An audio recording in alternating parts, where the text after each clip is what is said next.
We are storytelling creatures. The ability to imagine things that don't exist is what makes us different from other animals. It's a pinnacle accomplishment and distinction of mankind.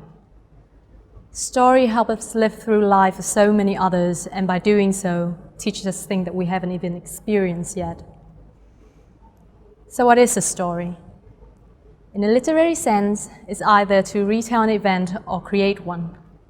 And a good story is that can harbor feelings and attention from the listeners. Because we're so successfully interwoven in this world, surrounded by stories, that we barely recognize it as a superpower. But it is, and it is a very powerful one.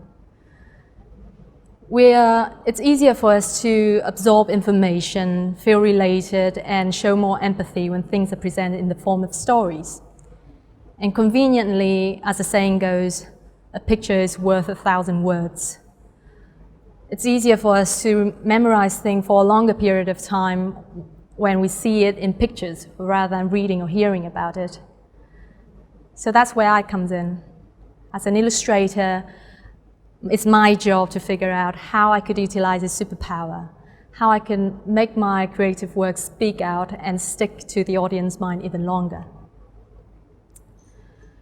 And not in the illustration industry, but any other creative field can benefit from the skill as well. Brand designer knows well that their success rate based mostly on how they tell their story to fit their target audience and how they envelope the designs around it. For example, we have two sanitary pad brands. Diana promotes a soft femininity, while Kotex is all about the bold and edgy girl image. Nike shoes is all about the just do it attitude, while Puma is all about the speed in their just do it. Nike shoe is all about the push through the limits in their just do it attitude, while Puma is all about the speed in their forever faster slogan. So there we have it. Same products, just different stories, and it appeals to different people. Designer knows well that if they want to make something for people to love, they must know what they want first, what story they want to hear, what story they can see themselves in, be emotionally invested in, so that they can seamlessly put the products into their everyday life. It's the same with architecture and interior design, where when you enter a place, you're supposed to feel something. If writers tell stories with words, architects tell them in space. I have a habit that every time I pass by a different neighborhood, I'll just look out for an open window and imagine myself living in there. Sometimes I can't see much. It's either just a part of the ceiling, a wallpaper, or just some furniture. That's supposed to be enough to make you feel something. If it's a wooden ceiling, I feel warm, cozy, and homey. If it's a fancy chandelier, I feel anxious that I have to match up with the level of fanciness. If it's a yellow lighting, I feel comfortable. But if it's an airy green balcony, I can put myself right up there, listening to my lo-fi jazz song, sipping my cup of tea next to my boyfriend on a rainy day, playing with our lovely derpy little dog. And all of that crafted just by a glance at an open window, by subtle cues I picked up, like colors, the materials, even the position of the building. They all contribute into building up the characteristic of the place. And it speaks to you, tell you promise of the stories that you're going to experience if you're going to live in it. And all of these realizations hit me when I was studying art in university. The thing about studying art abroad is that they don't conform you to any kind of style medium. You can just do you in whichever course you choose in the beginning. That sounds like a dream for me because normally I couldn't and hate doing figure drawings and capturing the nuance of the shadow of an apple in watercolor. That's exactly what is needed for the entrance exam in the University of Art University in Vietnam. Here, only those who excel in traditional means could study in a higher education. But sometimes teachers abroad can be too liberal in a way that they don't even criticize you because they're are afraid that they're going to smother your creativity and bend you into their beauty standards. But I still need some criticism, some comments, so that I could figure out what direction I should go to find my own art style, that must-have item if you want to be an original artist. And around the second year of the university, a new art history teacher was asking if he could see our personal work so that he can get to know us better. I was really excited because normally art history teachers don't care about this stuff, and because I was really confident that I was the best illustrator in class. So this is just going to be another opportunity for me to show off rather than receiving any kind of criticism. So I showed him my work, that's my work back in the day, and he said, "Lovely technique you used there, but I can't read anything from it. It doesn't stir up any of my emotion or trigger my curiosity. It's so flat and shallow that I'm going to forget about it as soon as I walk out this door." And I was shocked. I was speechless. But then he pointed out at other drawings of mine and say, "Here, these are different.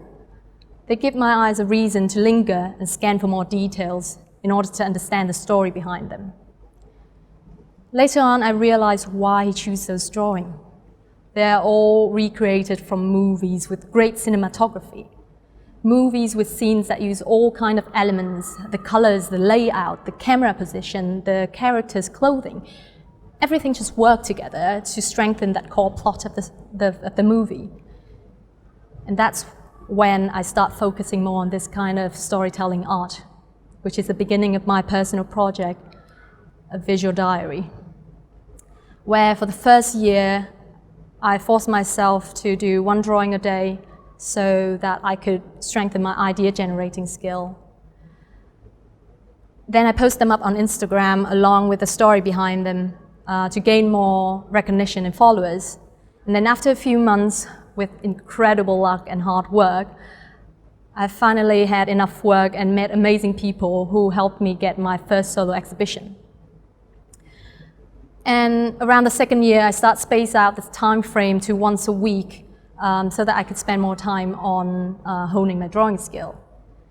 And as you can see, I have experimented and switched through a lot of art style, but I've always created them with one purpose: to tell a story.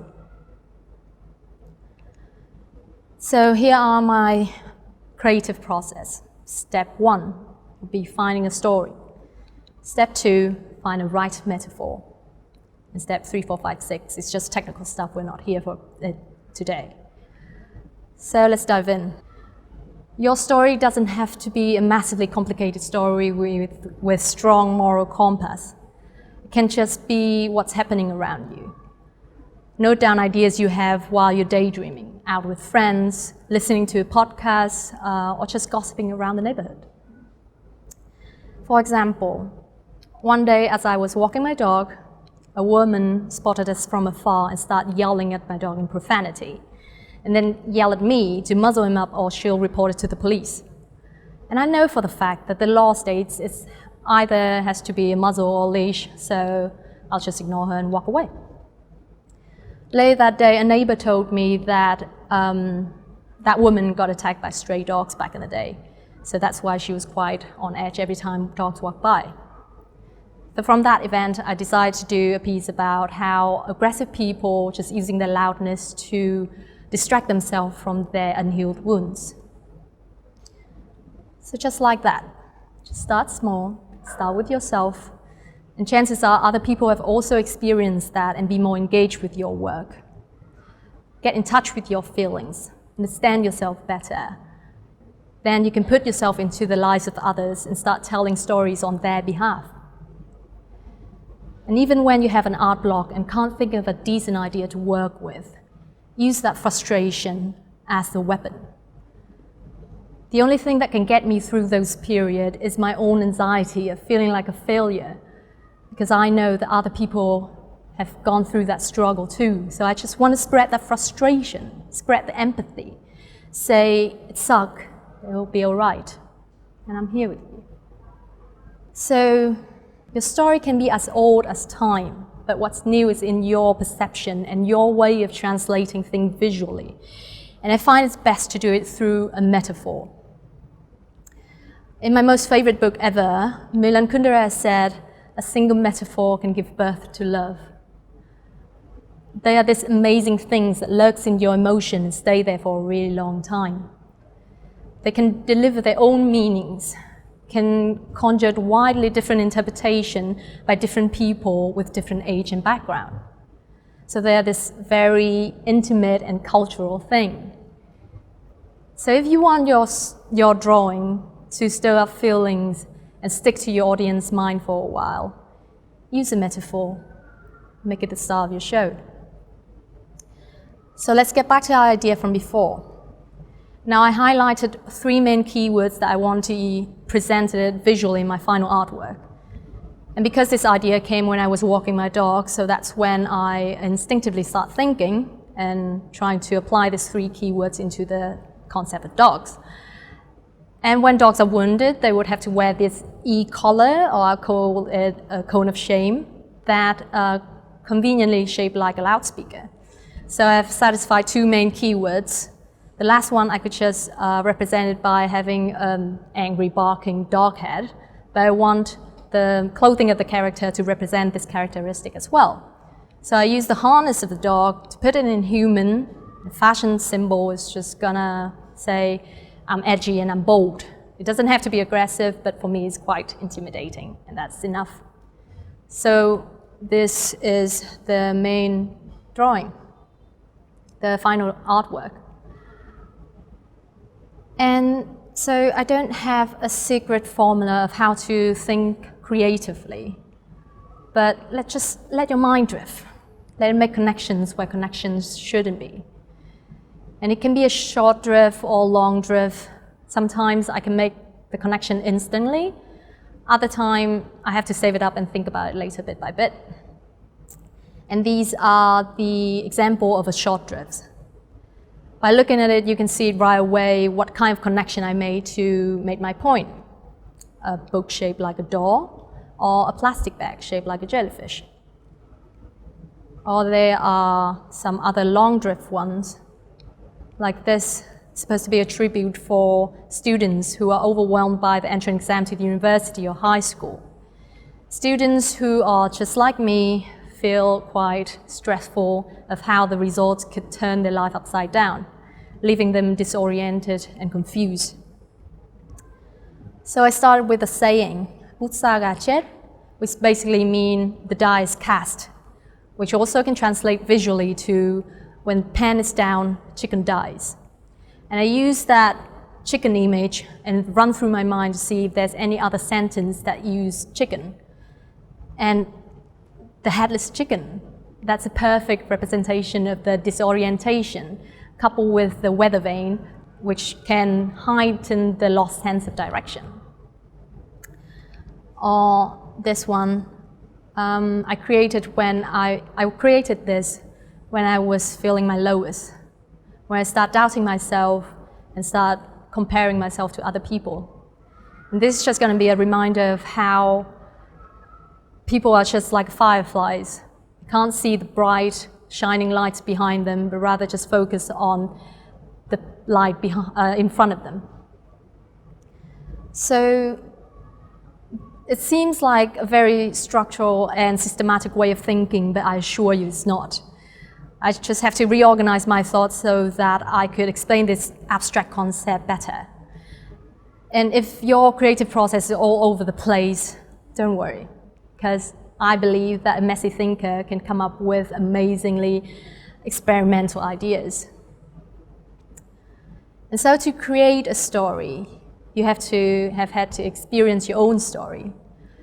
And to do that, you have to have other sources from which to take reference other than your main interest.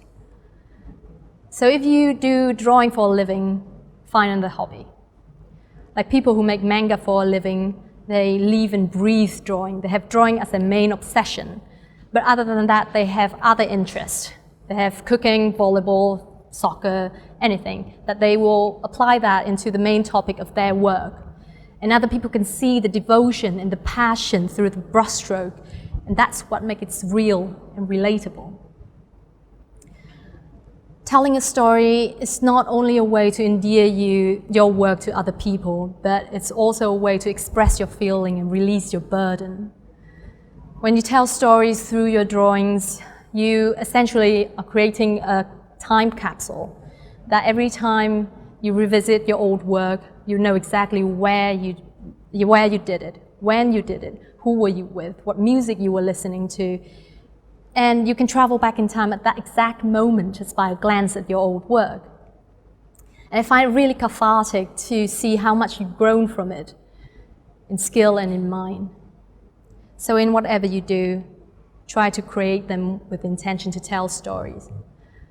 Try to make people feel something. And this is the part where I struggle to figure out what kind of ending that I could give you guys that will resonate with you guys after you live this talk. And I remember another TED Talk video about storytelling of David Phillips, who said, storytelling technically is dopamine creating. It's like falling in love. So I leave you guys with that. Go out, live your life, and you might just create a story worth falling in love with. Thank you.